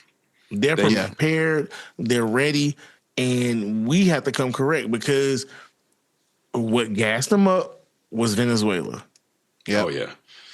Oh, what gassed them up is, we dipped in this first time to bomb. And I think Iran set us up. I think they set us up because, as was discussed before, a lot of that stuff was moved. Yep. A lot of that stuff satellite images shows trucks moving back and forth from some of those facilities. They knew it was coming. They had an idea it was coming. Go ahead, y'all can do this. We'll make y'all feel comfortable about it. Yep. But business as usual. I disagree. I disagree, Chuck. Okay. I actually think Iran started planning this as soon as the U.S. pulled out of the Obama-Iran deal. Oh, no. I think you don't that's disagree. when they. You don't disagree. You don't disagree. Okay. You just move the timeline up. And I was gonna say, I was gonna mention the pulling out of the Obama deal because even back then they were holding true to the deal. Yeah. Mm-hmm. They were holding up their end of the bargain. But once y'all said, okay, we don't want to honor this deal anymore. Well, I know how y'all act, so I know how to respond. I know how to move. Go grab that other Manila folder and it's on the game. Plan B. But yeah, they have this 48-hour ultimatum. At the time of this release, I don't believe. Monday at 7:44 p.m. is when the clock strikes midnight. Start the clock. I don't believe that there's going to be any real de-escalation.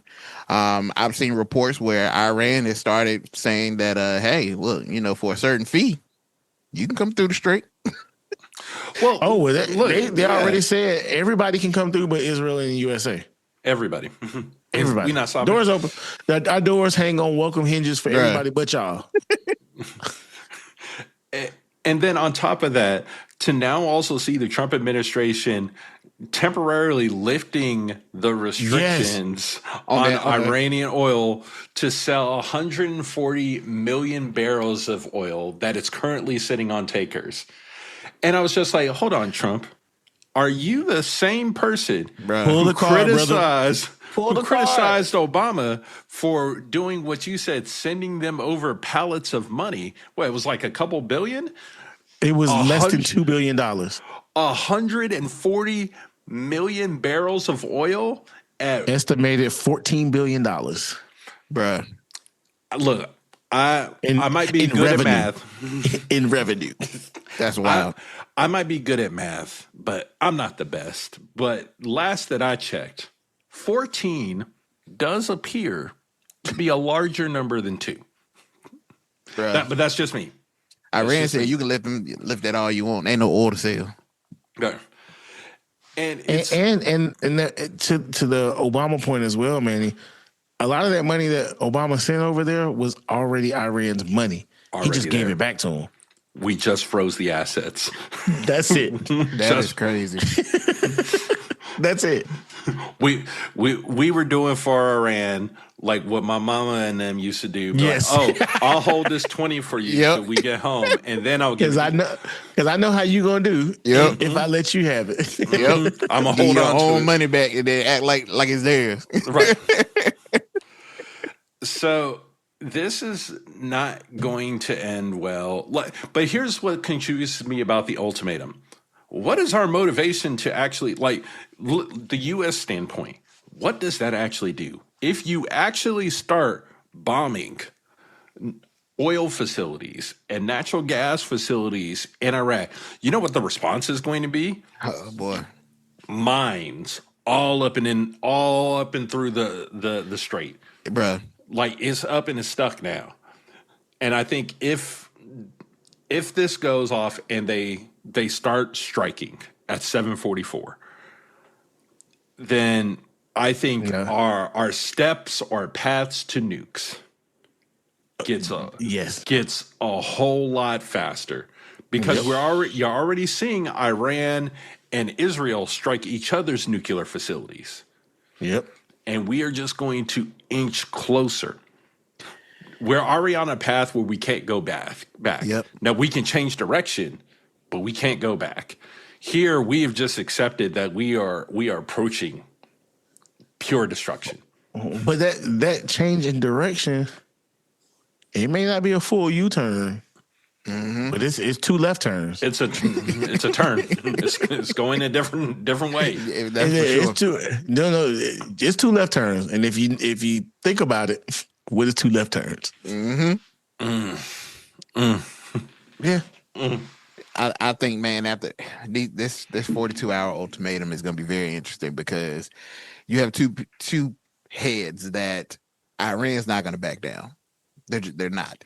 They've already told motivation to. They have no reason. They have no reason to. Like they have no reason to not. I can't trust the person who I'm negotiating with on the other side. So even if I say, okay, we're going to stop, I have no guarantees that you're going to stop. Can't trust you because you start hitting us at the negotiating table. Well, like even the U.S. So, okay, let's say the U.S. we stop. That's not going to stop Israel.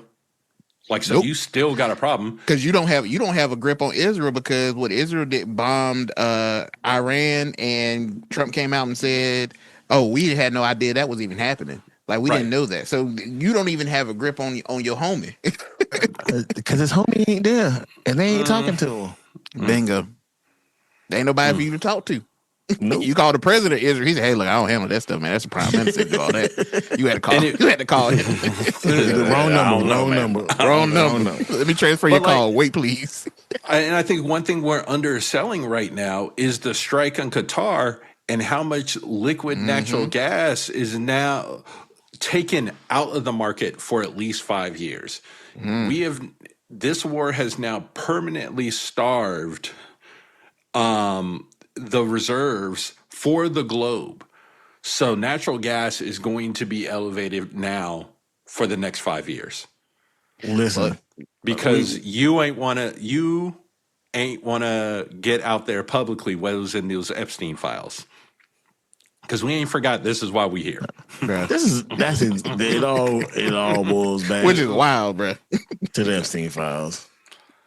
But I mean, the strategy that Iran has had and the impact that they have been, the goal of the impact they have been wanting to make globally. I mean, I'm not saying it's a win for us, but they're winning at what their strategy is.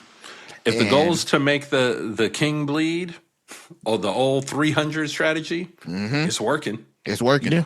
And I think when you have Trump even down to getting mad at we don't need all these countries to help us open the strait. We'll open it on our own, but they should be helping.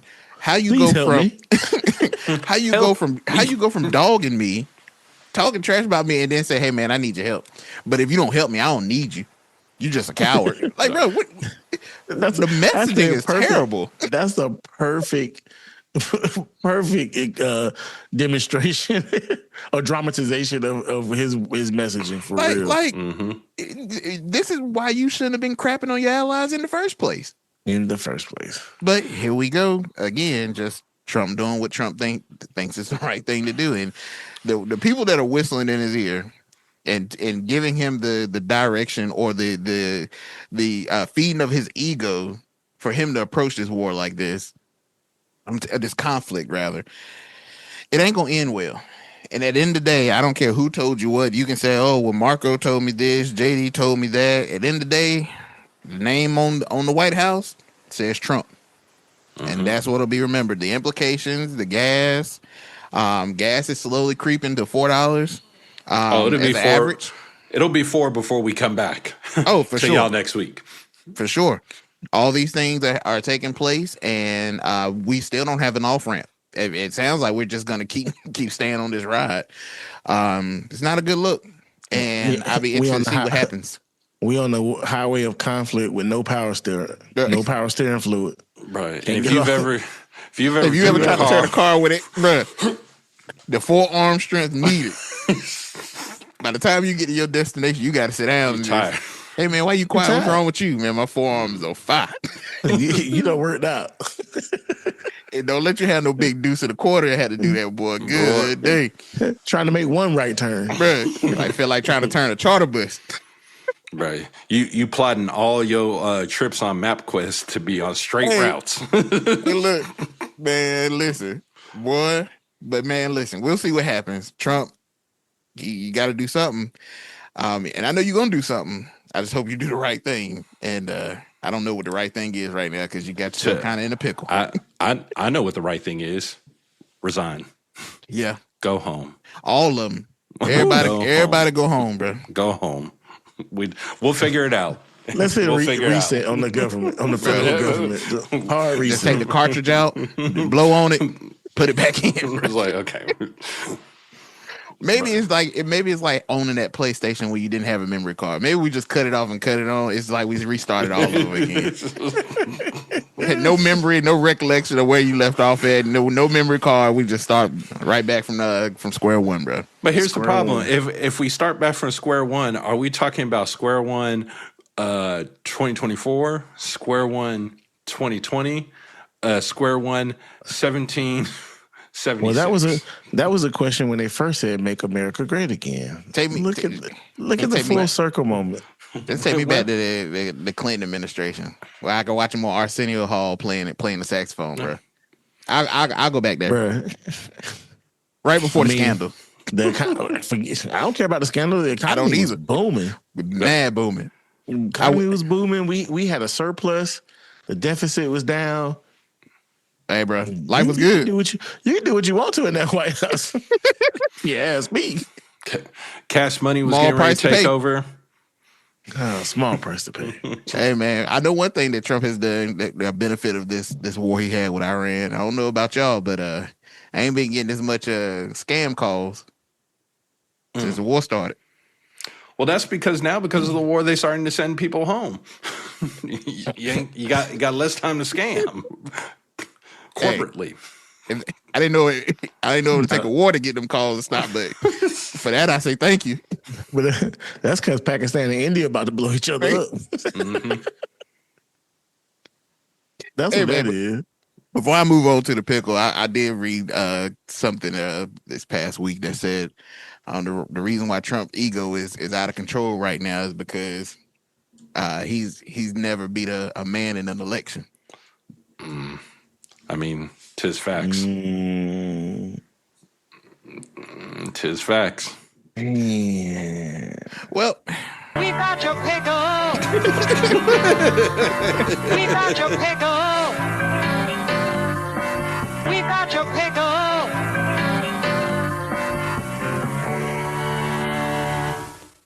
All right, we've reached that point of our episode where we have the pickle of the week, and if you've been listening from the beginning of this episode, we probably named about 8 to 10 pickles already. But there's another one to add. Yeah, that's right. A whole jar.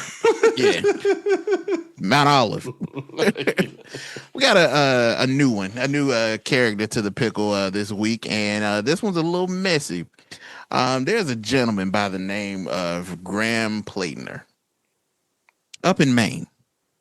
He's a candidate for Senate for the Democrats, and he's running against Janet Mills, the governor of Maine. Governor, yep. Mm-hmm.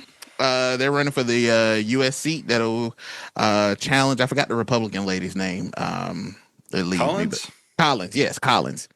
They'll be running up against Collins, but whoever win. But this week, Governor Janet Mills put a little bit of controversy behind Graham over some controversial past remarks that were really out of touch, inflammatory, and in today's political landscape, not okay, and in my opinion, not okay at all. I'm not going to say exactly, read his comments, but they were pertaining to abuse that women may have from sexual assault, rape, or what have you. So she paid a full out ad about this, which is their first big negative ad hit against Graham in this race.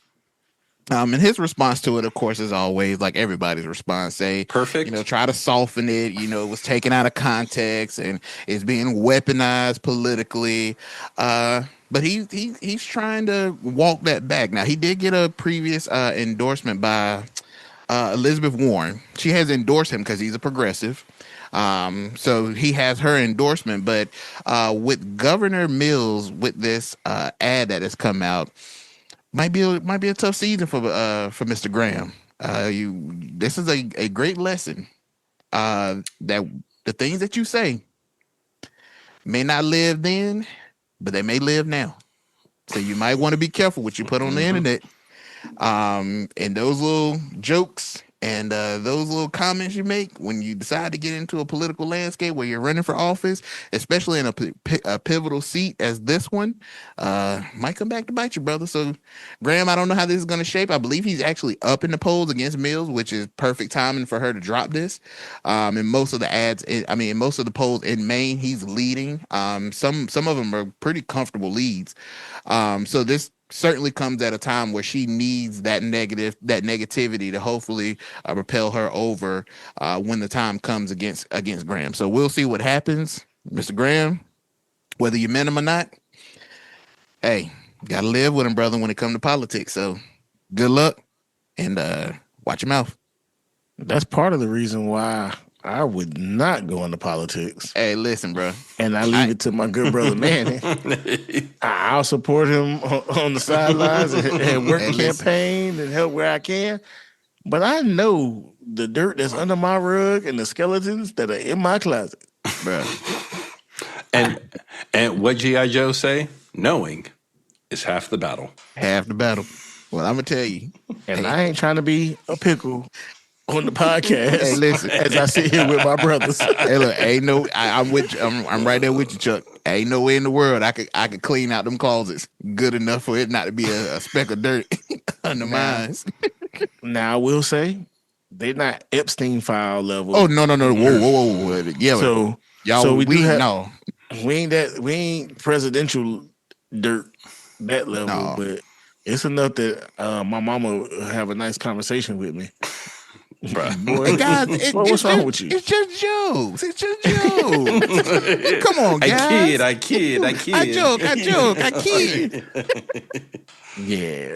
Well, Graham thought he was kidding, and he got himself in a political pickle for this week. So, Mr. Graham, good luck to you.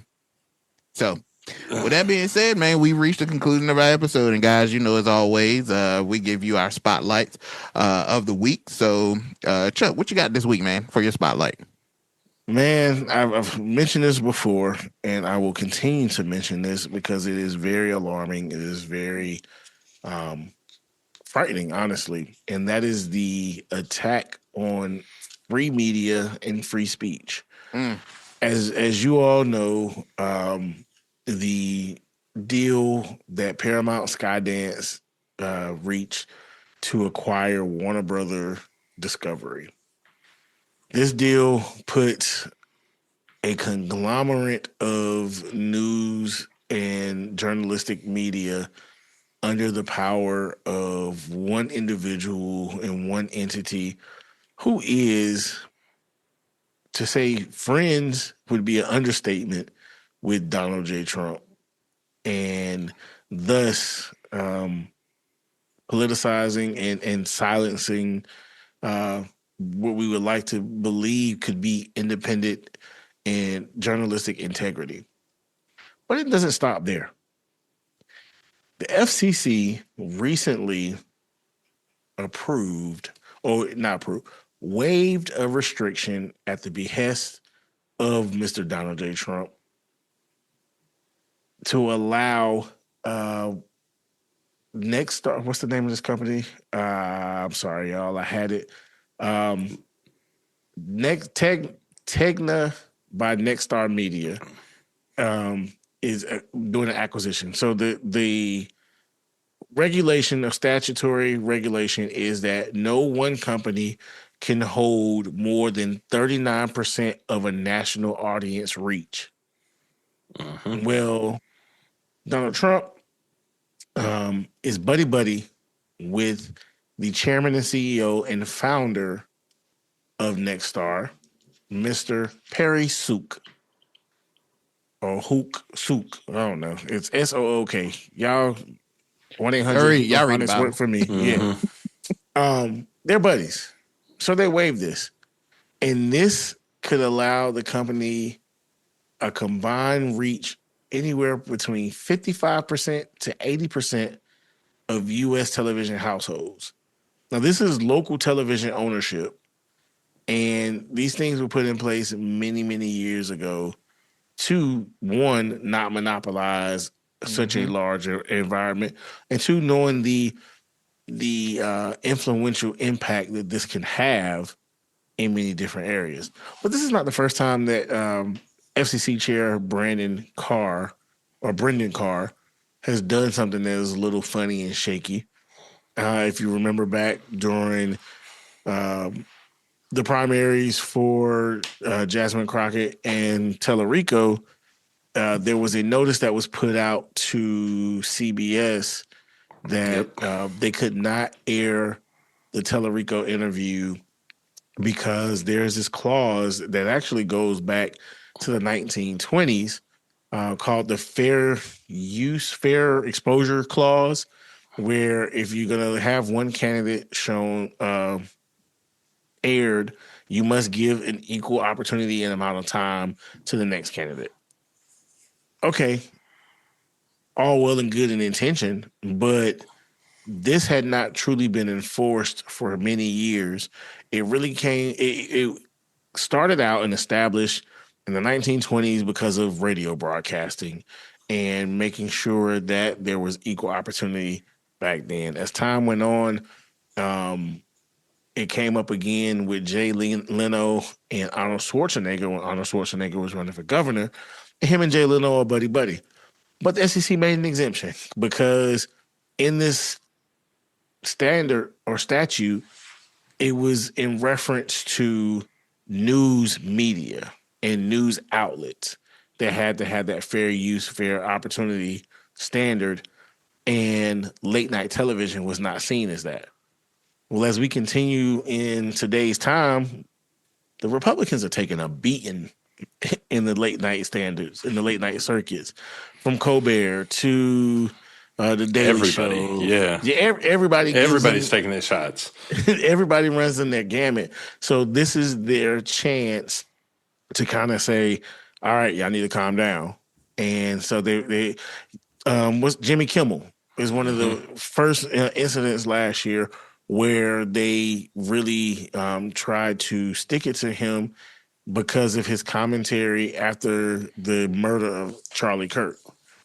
And if you're being honest, he did not say anything inflammatory or derogatory towards Charlie Kirk.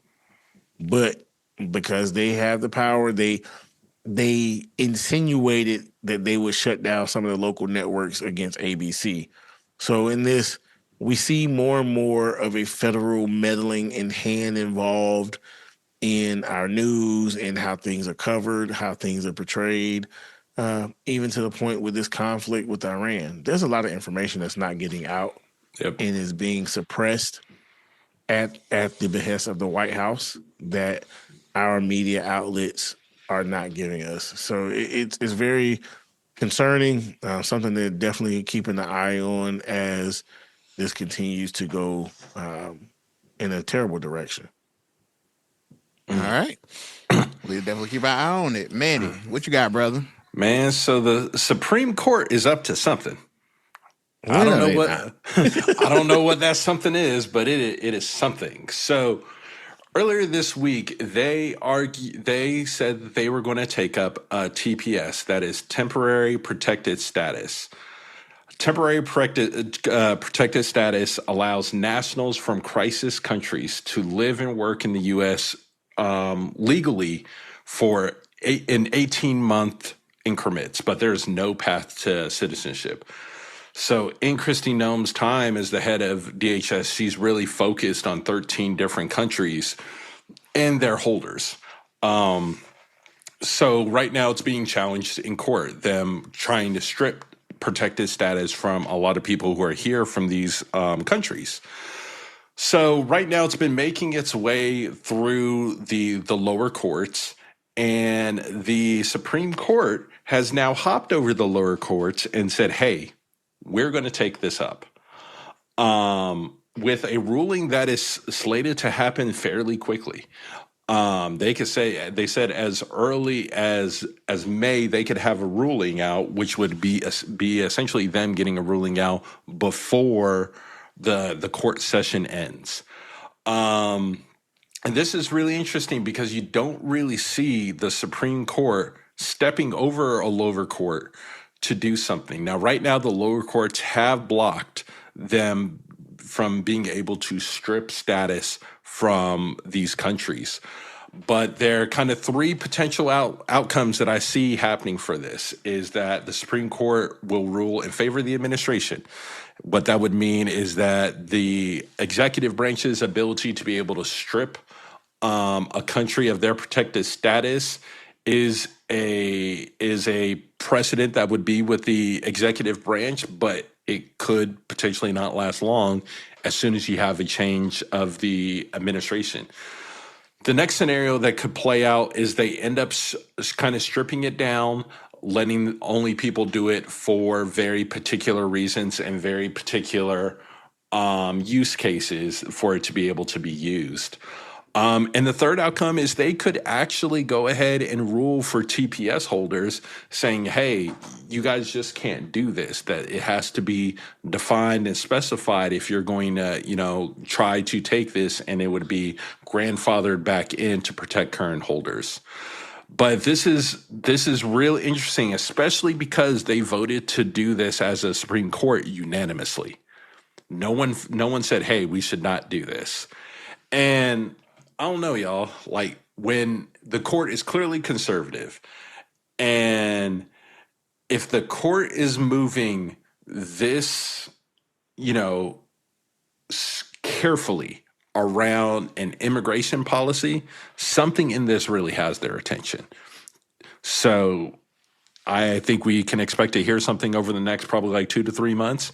But to a point that I think is linked with this, how does this play out with the war in Iran and everything that's happening there? So I think this is something that I'll be watching over the course of the next couple of months to see how this plays out and how many people this will end up impacting.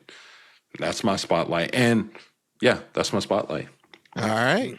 Well, real quick, Manny, you make a very interesting fact or statement that it was a unanimous vote. Unanimous. That's telling. That's telling. To say, hey, we're going to go deal, knowing the state of the courts, that everyone unanimously said, hey, we're going to step in and go do this. Yeah. So I think that's the other reason why they expect to see a ruling so quickly. And I think they're slated to hear verbal arguments for this at the end of April 27th, I believe, is when they are expected to start hearing arguments regarding this. Okay. So, yeah. Well, for my spotlight, kind of mentioned it already before, but when you're flying home and the line's are long, who you gonna call? Ghostbusters. Ice agents. ICE agents.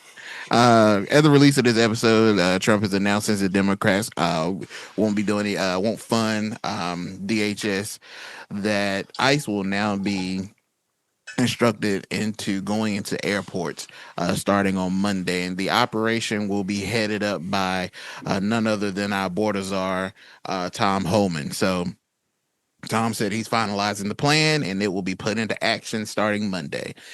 Don't know what that looks like, but I'm pretty sure that chaotic is a word that should be somewhere surrounded around this move that Trump is doing.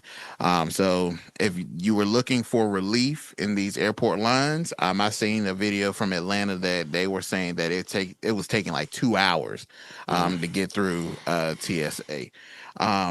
So yeah, I'm interested to see what that looks like and the ramifications that come from it, because certainly this is not in the qualification of what ICE should be doing, nor do I'm assuming they know what to even do.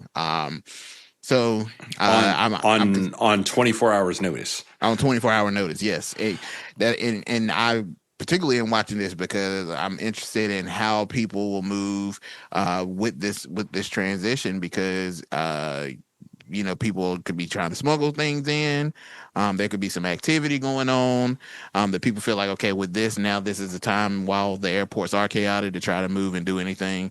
So I would really be concerned with how this looks, and even from a legal standpoint, what may possibly come out of this. So yeah, we'll see what that looks like with the 48-hour ultimatum and ICE being in the airports. We'll see where it goes. But yeah, that's my spotlight, and I'm watching this week the response that will come from that. So if nothing else, hold on, brother. Newsflash. I'm not flying nowhere. I was going to say Amtrak is up right now. Hey, Amtrak, I don't know about maybe Amtrak. I've never ridden the train before, and I want to do it. Oh, but man. if I can't drive myself there, I ain't going. I had a conversation with one of my buddies last night about the World Cup. With this gas looking, Bruh. One of my buddies, I had a conversation with him. I'm like, look, you can, just drive to Atlanta for the Spain to see Spain play, but we don't know what gas gonna look like by then. And these World Cup prices is stupid. Crazy. I'm You like, touching man, heaven for $500. I don't even have to pay that. I can just live right. A word. Man. But yeah, hey man. But a couple last keynotes before we leave. I would like to say condolences to the family of the one Chuck Norris and most so Kiki Shepard, who we lost this week. Yes. And, yeah, bro. And big kudos to Michael B. Jordan and Ryan Coogler for getting them gold statues at the Oscars. Yeah, yes, man. Sir. Yes, indeed. And y'all didn't know where that RIP was going. Yeah, I wish y'all could see the film because they had no idea where I was going. Yeah, we would lose. Chuck Norris didn't die, brother. Walker, Texas Ranger did. Real quick. Walker. Listen. Two points. Number one, I did not know that man's name was Carlos. Who? Chuck Norris' real name is Carlos. His first name is Carlos. I've been led astray. I saw a video, and he was talking about this. This was his words exactly for himself. His name is Carlos. He was somewhere, and it was a Mexican gentleman who said, "Hey, you know what Carlos means in English, right?" He was like, "Yeah, Charles." He was like, "Yeah, so I'm gonna start calling you Chuck," and it just stuck. Wow. This man's name is Carlos Ray Norris. Yes. Carlos Norris. Carlos Norris. Second point. So when he passed, I jokingly put up a post on Facebook and said, "Nobody tell my grandmother that Walker Texas Ranger has gone on to glory, and let me call her and give her this news." I was being funny. But at the same time, kind of serious because my grandmother loves some Walker Texas Ranger. Mm-hmm. So I called her that evening and we're talking. I wanted to check on to see how she feeling. And I said, "Hey, you heard that Chuck Norris passed?" She said, "Who? Walker Texas Ranger?" Yep. I said, "Yeah." She was like, "No, I didn't know." She told me, "Oh Lord, I'm so sorry to hear that." She told me, "I love me some Walker Texas Ranger." I said, I know you did. That's why I told you. Listen. And I want to thank everybody for not telling her and letting me break that news. I have a special relationship with my grandmother, and I appreciate them not ruining that so I could tell her. And she really said, "Lord, no, I'm sorry to hear that." Let me tell you. Walker was it? Walker had the hearts of a lot of black families back in the day, bro. I wonder how a lot of them would feel if they found out he was a MAGA supporter. Right. He gone now. He gone now. And the show was in syndication, so you know. Yep. Oh, and R.I.P. to Robert Mueller too, man. Oh yeah, I forgot. Yeah, R.I.P. to Robert Mueller, man. FBI director. I know one person who didn't tell him R.I.P. Bro, Trump said rest in chaos. Trump said good. I'm glad he's gone. I said, not a presidential bone in that man body, bro. No decorum, man. None whatsoever, bro. Then that makes me feel like I could run for president. Hey, listen. If he can do it, anybody can at this point. I don't have one felony. Hey, listen. And I got my right mind. Definitely got my right mind. And I don't soil myself. I was gonna say I got control of my bodily functions. I take baths and I smell good. Something that White House ain't seen in a while.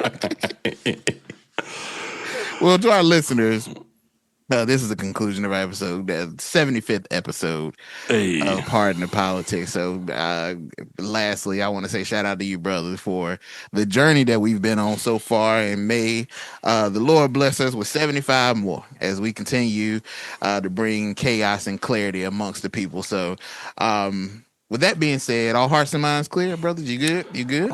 Before we go, just let them know, hey, this is only 75. We got 75 more to go. Times a lot. Share with your friends if you like it. Subscribe. All the good things. Follow, like, subscribe. But most importantly, tell a friend and tell a friend. Pardon the Politics is here to give you everything you need. Yes, sir. Yes, indeed. Yes, indeed. We here to stay. We here to stay. So please like, share, follow on all the platforms that President Trump has allowed us to have thus far, and hopefully we can get some help to get on the other ones. But thank you. We hope this episode finds you in good spirits, and we hope to see you at the next one. So take care, world.